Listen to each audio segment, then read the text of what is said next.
ამის სიცხადისთვის უნდა აღვნიშნო, რომ მაქვს სმენის დაქვეითება, რის გამოც ცუდად მესმის. ვიცი ცხოვრებაში არის რაღაცეები, რასაც ვერასდროს გავიგებ. მე ხშირად ვუბრუნდები იმ მომენტს და ვფიქრობ, რა შეიძლებოდა მომხდარიყო და რა უნდა გამეკეთებინა სხვანაირად. ეს ყველაფერი დაახლოებით 1 წლის წინ მოხდა. სადღესასწაულო პერიოდმა ჩაიარა და ოჯახის წევრებსა და მეგობრებთან შეკრების შემდეგ რჩეულ რიტმს ვუბრუნდებოდი. მე პატარა ქალაქის გარეუბანში ვცხოვრობ. აქაურობა საკმაოდ მშვიდი ადგილია, რადგან მაცხოვრებლების უმეტესობა ერთმანეთს იცნობს, რაც სიმართლე რომ ვთქვათ ძალიან მომწონს, რადგან ეს უფრო თბილ და მეგობრულ ატმოსფეროს ქმნის. ამ დროს ტყეში ჩემი ძაღლის გასეირნება მიყვარს. ის როტვეილისა და ჰასკის ნაჯვარია, რაც ჩემთვის იდეალურია ასეთი კლიმატისთვის. ტყეში შესვლისას მას რამდენიმე ბილიკი აქვს და არც ერთი არაა რთული. ყოველ შემთხვევაში მათთვის, ვინც ლაშქრობებს არ არის შეჩეული. მახსოვს, რომ შუა დღე იყო, ახლახან სვისადილე და გადავწყვიტე კალორიები ძაღლთან ერთად დამეწვა. როგორც ყოველთვის, ჩემი ძაღლი უკონტროლოდ ბედნიერია, როცა ტყის შესასვლელისკენ ვუხვევთ. თებერვლისთვის საკმაოდ ციოდა. ღამით ბილიკები ახალი თოვლის ფენამ დაფარა, რამაც გზას სუფთა ტილოს დაამსგავსა.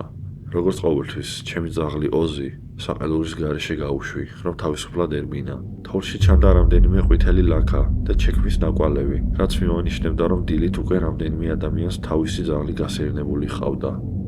ადამიანების უმეტესობას სეირნობა შუა დღემდე უყვართ, რადგან მზე დაახლოებით საღამოს 4 საათზე ჩადის. ამიტომ არ ვცველოდი, რომ იმ დროს ვინმეს შევხვდებოდი. სეირნობიდან დაახლოებით 30 წუთის შემდეგ ბილიკების გასაყართან მივედით. შემომჩნია, რომ ერთ-ერთი ბილიკი ჯერ არავის გაუვლია. სალაშქროდ განწყობილმა გადავწყვიტე, რომ ზუსტად ის ბილიკი ამერჩია. ბილიკები კარგად მახსოვდა, ამიტომ ზუსტად ვიცოდი, სად მივდიოდი.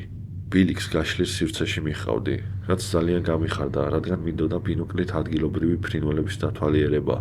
მახსოვს, გარემოს ვათვალიერებდი, სანამ შორს ხეების ხასთან უცნაური ფორმა არ დავინახე. როცა ბინოკლი დაუმიზნე, დავინახე კარავი, რაც თვითნაკეთი თავშესაფრის მსგავსად ჩანდა. მიუხედავად იმისა, რომ ძალიან მაინტერესებდა, სამწუხაროდ ბნელოდა და სახლში დაბრუნება მინდოდა. შემოვტრიალდი და უზისთან ერთად უკან გამოვედით.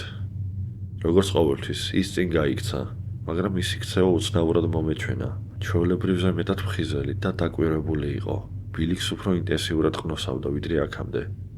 როცა ბილიკს დავხედე, თვალები გამიფართოვდა. თოვლში ნაკვალევი ჩანდა, რომელიც ჩემზე ბევრად დიდი იყო. დამნეულობისგან საკუთარი ჩექმებიც კი დავადე, რომ ნაკვალევისთვის შემედარებინა. ნაკვალევი განსხვავებული იყო, რაც კიდევ უფრო მეტ კითხვას მიჩენდა. ბილიკზე სხვა განშტოება არ იყო, ამიტომ ვინც იქ გაიარა, აუცილებლად რაღაც მომენტში ჩემ გვერდით უნდა გაევლო. ვიფიქრე, ალბათ მაშინ ჩამიარა, როცა ბინოკლით ვაკვირდებოდი გარემოს. იმ მომენტში ეს ყველაზე ლოგიკურ ახსნად მომეჩვენა. დავეცადე, რომ ზედმეტი არ მეფიქრა ამაზე. ამ დროისთვის გარეთ საგრძნობლად ბნელდებოდა, თუმცა ტყეს მაინც ვარჩევდი. უკან დაბრუნებისას ოზი მოულოდნელად გაჩერდა და ჩემსკენ განუწყვეტელი ყეფა დაიწყო. როცა შევტრიალდი, სწორედ მაშინ დავინახე ის. დაახლოებით 1.93 მეტრი სიმაღლის კაცი, მუქი ნაცრისფერი თოვლის შავრლით და თეთრი ქურთუკით. ის ჩემგან სულ რაღაც 1 მეტრში იდგა. ჩემსკენ არანაირ მოძრაობას არ აკეთებდა. უბრალოდ იდგა, ხელებით ქურთუკის ჯიბეებში ჩაწყობილი.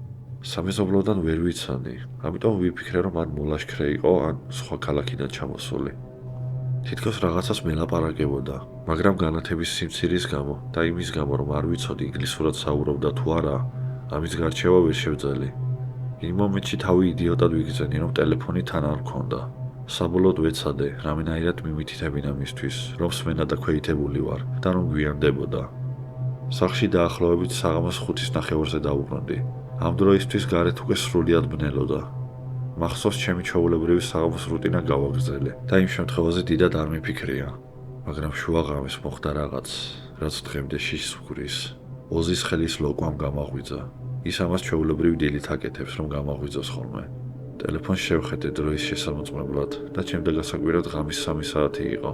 შემომჩნია მეზობლის შეტყობინებაც, რომელიც მეკითხებოდა, ყველაფერი რიგზე იყო თუ არა, რამაც თავდაპირველად დამაბნია. შეტყობინება რამდენიმე წუთის წინ იყო გამოგზავნილი. ის წერდა, რომ ოზი ისე ყებდა, თითქოს შეპყრობილი ყოფილიყო. ტელეფონს თვალი მოვაშორე და დავინახე, რომ ოზი ჩემ ოთახში აღარ იყო. ქვემოთ ჩავედი და დავინახე, რომ ის ეზოსკენ გამავალ მინის კართან ინტენსიურად ყებდა. კართან მიახლოებისას ძლივს ვარჩევდი რამეს. რადგან მხედველობა ჯერ კიდევ დამინდული მქონდა. თვალების ფოკუსირება ვცადე, როცა მოძრაობის სენსორმა ნათურად ჩართო. იმ წამსვე გული გამიჩერდა. ტყეში ნანახი კაცი ახლა უკვე ჩემ კართან იდგა. წამიც არ დამიკარგავს, კარს მოვშორდი და პოლიციას მესიჯი მივწერე. ასე სწრაფად არასდროს მიმიწერია მათთვის. ოზისთან ერთად ზემოთ ჩემს ოთახში ავვარდი და საწოლის ქვეშ დამალული ნაჯახი ავიღე. მე დაბალი სიმაღლის ქალი ვარ, საბრძოლო ხელოვნების გამოცდილებით, მაგრამ ძალიან კარგად ვიცი, რომ ჩხუბში საუკეთესო ნაბიჯი საერთოდ არ ჩხუბია. ჩემს ოთახში ვიჯექი და ოზის და საკუთარ თავს ვიცავდი, სანამ პოლიცია მოვიდოდა. გული ისე ძლიერ მიცემდა, რომ სადაცაა მკერდიდან ამოვარდებოდა. კარის მოპირდაპირე მხარეს ვიჯექი. ოზი გვერდით მეჯდა. უეცრად ის წამოხდა და საძინებლის კართან გაუჩერებლად ყეფა დაიწყო. ხელები ძლიერად მიუფლიანდებოდა. შემდეგ კარის ქვემოდან შემოსულ ჩრდილს უყურებდი, რომელიც ღამის ნათურის წინ მოძრაობას მიანიშნებდა. ეს ალბათ ჩემი ცხოვრების ყველაზე გრძელი წუთები იყო. როცა ველოდი, რომ კარის სახელური დატრიალდებოდა, ან კარი მთლიანად შემოიმტვრეოდა. საბედნიეროდ ეს არ მოხდა. როცა პოლიცია მოვიდა, ყველაფერი აუხსენი. სანამ ისინი ტერიტორიას ამოწმებდნენ, ეზოსკენ გამავალი მინის კარი მთლიანად დამსხვრეული იყო. თუმცა ამის გარდა არაფერი არ დაკარგულა და ყველაფერი თითქმის ხელშეუხებელი იყო. პოლიციამ შენიშნა, რომ ჭიშკარი, რომელიც ტყეში გადიოდა, ღია იყო და მათი აზრით, კაცი ზუსტად ამ მიმართულებით წავიდა. მათ თავშესაფრის შესახებაც უთხარი, რომელიც წინა დღეს ტყეში დავინახე. ჩემი ნივთები ავიღე და სანამ მინის კარში აკეთებდნენ, რამდენიმე დღით ჩემი ოჯახის მეგობართან დავჭი. ინციდენტის შემდეგ პოლიციისგან არანაირი დამატებითი ინფორმაცია არ მიმიღია, მაგრამ იმ დღის შემდეგ გადავწყვიტე, რომ ძაღლს მხოლოდ გზებზე გავასეირნებ და ვეცდები, რომ ამ შემთხვევაზე ზედმეტი არ ვიფიქრო.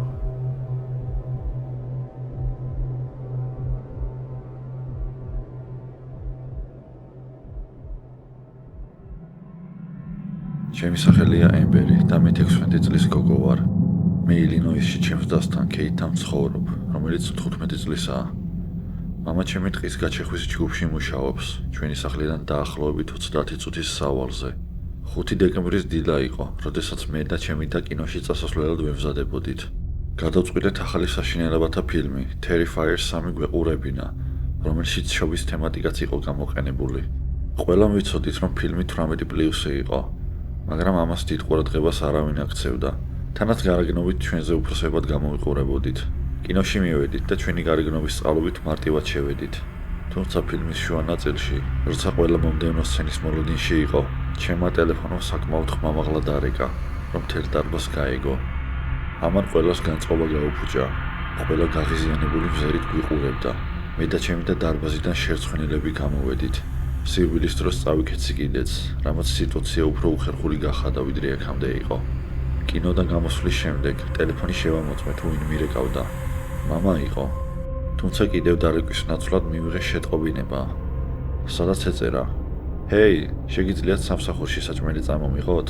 დღეს ჩვენთან პატარა კაფე დაკეტილია. კეითს შევხედე. დაბნეული იყო, მაგრამ არც ერთს არ შეგვპარია ეჭვი, რადგან ყველაფერი ჩვეულებრივად ჟღერდა. სახლში მივედით, საჭმელი შევფუთეთ და ჩემი მანქანით ტყისკენ წავედით. მე ის ადგილი ყოველთვის მიყვარდა და არასდროს მიგვწნია იქ შიში.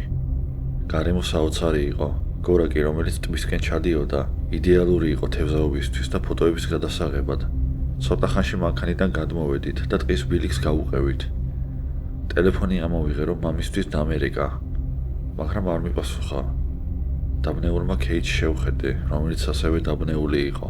ახლა რატომ არ გპასუხობს, როცა ცოტა ხნის წინ კინოში დაგვირეკა. გადავწყვიტე შეტყობინება მიმეწერა და შევახსენა, რომ ტყეში ვიყავით და სადილი მიუტანეთ. რამდენიმე წამში ეკრანზე 3 პატარა წერტილი გამოჩნდა, რომელიც ნიშნავდა, რომ პასუხს წერდა. მან მოგწერა, რომ პატარა გორაკზე ჩამოსულიყავით და ტბასთან დაგულოდებოდა, რაზეც დაუჯერეთ. ზამთარი იყო და მზე სწრაფად ჩადიოდა. ცას ულამაზესი ნარინჯისფერი ნათება მიეცა, რომელიც ბორცვზე და მთის ქვემოთ ეფინებოდა. ფიქრებიდან მაშინ გამოვედი, როცა კეითმა ტბისკენ ხელი გაიშვირა.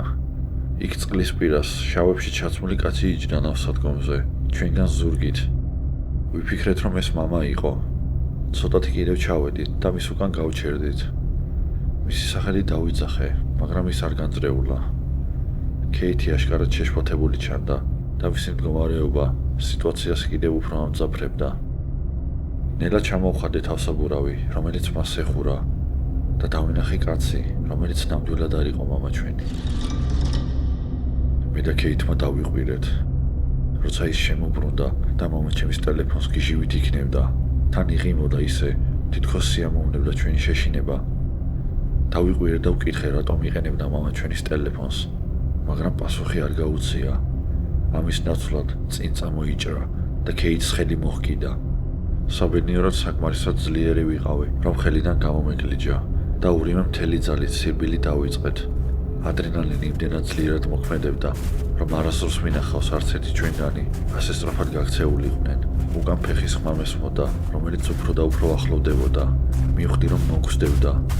უკან მიხედვა ვერ გაუბედე. საბოლოოდ მანქანასთან მივახციეთ. კარი ჩავკეტე და უკან გავიხედე. როცა კაცი ჩემს ფანჯარასთან მოვიდა, ის ქვევით დაიხარა, თვალხედვიდან გაქრა. მე სიჩქარე უკუსლაში ჩავაგდე და სწრაფად სახლისკენ წავედი. არ მაინტერესებდა კაცს გადაუვლიდი თუ არა. სახლში რომ მივედით, დედა და მამა იქ იყვნენ. სუნთქვა შეკრულებმა ყველაფერი მოუყევით. მამა გაცობდა და თქვა, რომ მისი ტელეფონი მუშაობის დროს მოპარეს. რის შემდეგაც სახლში დაბრუნდა. მან თქვა, რომ იმ კაცმა დიდი ალბათობით ტელეფონი აიღო და ჩვენ მოგწერა. შემდეგ მამამ პოლიციას დაურეკა და განცხადება შეიტანა. მათ ნომრით მოწყობილობა იპოვეს, რომელიც ისევ ტბასთან ნავსადგომზე იყო და ტელეფონი მამას დაუბრუნეს. მათ თქვეს, რომ მეტის გაკეთება შეუძლებელი იყო, რადგან ტელეფონი უკვე ნაპოვნი იყო. ვიფიქრე, რომ ეს ყველაფერი ამით დასრულდა, მაგრამ ასე არ იყო. 6 საათის შემდეგ, დაახლოებით პირველ საათზე, უცნობი ნომრიდან შეტყობინება მივიღე. მომწონს, რომ შენი სახლი მხოლოდ ოთახში ტელევიზორის შუქითაა განათებული. იმ წამსვე გავიყინე და ფერი დავკარგე. ტელევიზორი გამორთე, შემდეგ კი ფანჯრის გარედან შრიალის ხმა გავიგე. ჩემი ოთახი მეორე სართულზე იყო. ტელეფონს ხმა გამოურთე და მოусმინე. ნელა ფარდები გადავწიე და დავინახე კაცი, რომელიც იღიმოდა და იარაღი ჩემი ფანჯრისკენ ჰქონდა დამისნებული. მე დავიყვირე და უკან დავიხიე, როცა მინა მთელ ოთახში დაიმსხვრა. მშობლები შემოცივდნენ, მათ უკან ქეითი იყო. დაუყვირე, რომ დახრილიყვნენ და უთხარი, რომ კაცს გარეთ იარაღი ეჭირა. როცა მამამ შესამოწმებლად გარეთ გაიხედა, კაცი იქ აღარ იყო. შემდეგ ქვემოთ სამზარეულოში კიდევ ერთი ძლიერი გასროლის ხმა გაისმა. ჩვენ ოთახში შევირბინეთ და კარი ჩავკეტეთ. ქეითმა 9:01-ში დარეკა. როცა შიშის გამტიროდით, დედამ ჩაგვიხუტა. მთელი ამ დროის განმავლობაში ვფიქრობდი, როგორ იცოდა, სად ცხოვრობდით. ცოტა ხანში პოლიციაც მოვიდა და მთელი სახლი შეამოწმა. მაგრამ იქ ვერავინ იპოვა. ჩვენ ისევ აუხსენით ყველაფერი და ერთ-ერთმა ოფიცერმა თქვა, რომ მანქანაც უნდა შეემოწმებინათ. ჩვენ და გასაკვირად ჩვენი მანქანის საბურავზე პატარა სათვალთვალო მოწყობილობა იპოვეს. ამან ახსნა ის ფაქტი, თუ როგორ იცოდა იმ კაცმა ჩვენი მისამართი და რატომ დაიხარა მაქამდე, სანამ ტყიდან უკუსლით გამოვიდოდი. პოლიციამ გითხრა, რომ ქუჩებს პატრულირებდნენ და ყველაფერს გააკეთებდნენ მის საპოვნელად. რამდენიმე თვის შემდეგ ის მაინც ვერ იპოვეს, მაგრამ არც ჩვენთან დაბრუნებულა და იმედი მაქვს, ეს ასე დარჩება. მე, ქეითი და ჩემი მშობლები დღემდე ტრამვირებულები ვართ ამ შემთხვევის გამო. ყველაზე მეტად კი ჩემ თავს ვაბრალებ ყველაფერს, როგორც უფროსი და, რომ მაშინვე არ გამიჩნდა იჭვი, როცა მამა ზარებს არ პასუხობდა და მხოლოდ შეტყობინებით გვეკონტაქტებოდა. ახლა მხოლოდ ის ვიცი, რომ მომავალში უფრო ფრთხილი ვიქნები და აღარასდროს წავალ განმარტოვებულ ადგილებში, განსაკუთრებით მაშინ, როცა სხვის უსაფრთხოებაზე ვარ პასუხისმგებელი.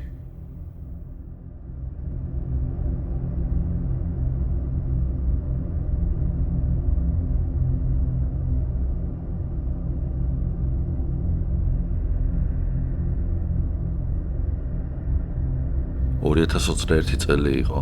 ერთი სიტყვა, რომლითაც ჩემს დღეს ავწერდი, არის ქაოტური. სამსახური ნამდვილი ქაოსი იყო. ეს კოვიდის პიკის პერიოდი იყო, ამიტომ როგორც უმეტესობა მეც სახლიდან მუშაობდი. იმ დღეს ჩემს ოჯახს უნდა შევხვედროდი, რომლებიც ქალაქ გარეთ ცხოვრობდნენ. თითქმის 3 საათიანი ზუმის შეხვედრის შემდეგ საბოლოოდ მხოლოდ მაშინ დავამთავრე შეხვედრა, როცა ჩემი მშობლების სახლში დანარჩენები უკვე საათნახევრის წინ მივიდნენ.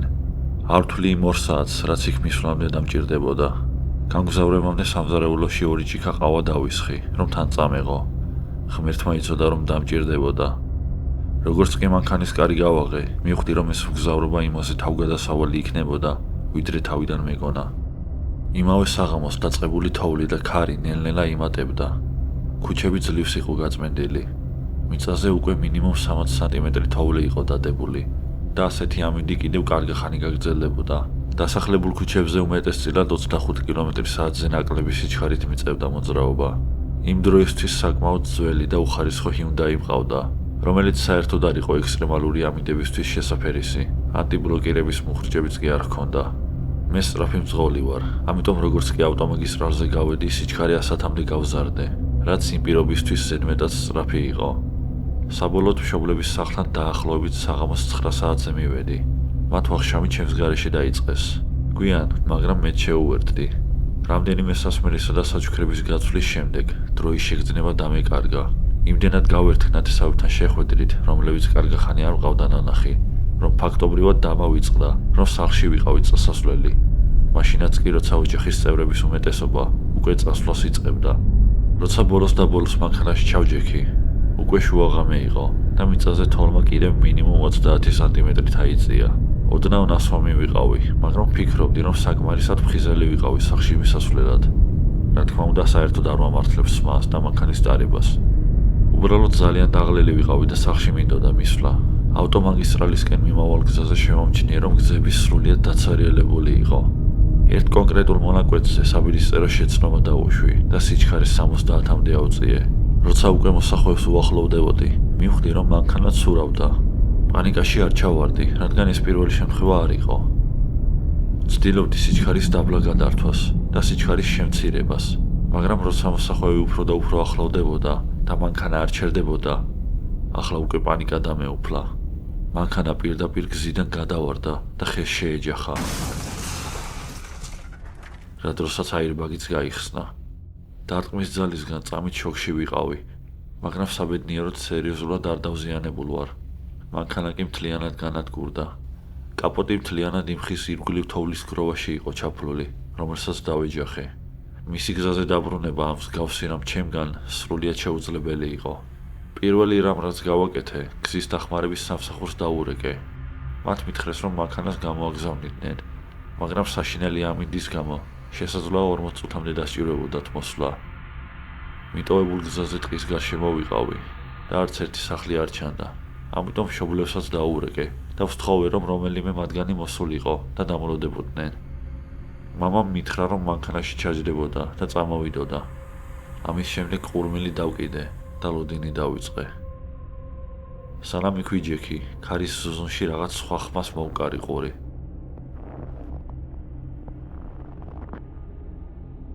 აშკარად თოვში ნაბიჯების ხმა იყო. ზუსტად ვერ გავიგე, საიდან მოდიოდა, მაგრამ საკმაოდ შორიდან ისმოდა. მძღოლის კარი გავაღე და მანქანიდან გადმოვედი. კაპოტს ზემოდან დავხედე. ნაბიჯების ხმა აღარ მესმოდა. სამაგიეროდ რაღაც ახალი ხმები გავიგე. აღწერა რთულია, მაგრამ რაღაც სველი, ჩლაპუნის მსგავსი ხმა იყო. იმ მხარეს გავიხედე, საიდანაც ხმა მოდიოდა და ხეების ზოლთან რაღაც მოძრაობა შევნიშნე. საშინლად ბნელი იყო, მაგრამ თითქმის დარწმუნებული ვიყავი, რომ ადამიანს ვხედავდი. მე დაუძახე, უკაცრავად. ხმა მაშინვე შეწყდა, მაგრამ პასუხი არავინ გამცა. რამდენიმე წამი მხერხულად ვიდექი, მაგრამ არც ვინმე გამოჩნდა და არც ხმა გაისმა. მოძრაობაც არ ჩანდა. კატასტროფულად შეშინებული ვიყავი, ამიტომ მანქანაში დავბრუნდი და კარები ჩავკეტე. 1 წუთი არ იქნებოდა გასული, როცა გარედან ისევ ნაბიჯების ხმა გავიგე. შემდეგ რაღაცამ გზავრის მხარეს ფანჯარას დაარტყა. ქვა ან რაღაც მსგავსი. ფანჯრებიდან ვერაფერს ვხედავდი, რადგან ყველა მათგანი თოვლით იყო დაფარული. კიდევ ერთხელ გავაღე მძღოლის კარი და გარეთ გადავედი. გარეთ შემოწმებისას საშინელი რამ აღმოვაჩინე. თოვლში ბოტასების ნაკვალევი იყო, რომელიც ჩემ მანქანას გარს ერტყა და შემდეგ გზავრის კარიდან ტყისკენ მიდიოდა. საშინლად ცუდად ვიგრძენი თავი. ამასთან ერთად შემომჩნია, რომ თოვლზე სისხლის წვეთები იყო. მძღოლის კარი გავაღე და ხელთათმანების განყოფილებიდან ჩემი 9 მმ-იანი იარაღი ამოვიღე. მარჯვენა ხელში იარაღით ტყისკენ მიმავალ ნაკვალევს გავყევი იმ მომენტში დარწმუნებული ვიყავი, რომ იქ ვიღაც იყო. რაც უფრო უახლოვდებოდი, სისხლის წვეთები უფრო და უფრო დიდი და სქელი ხდებოდა. ჩანდა, რომ ვიღაც სისხლისგან იცლებოდა. შემდეგ ხეების იქით თოვლში მუქი მასა დავინახე. ვერ ხვდებოდი რა იყო.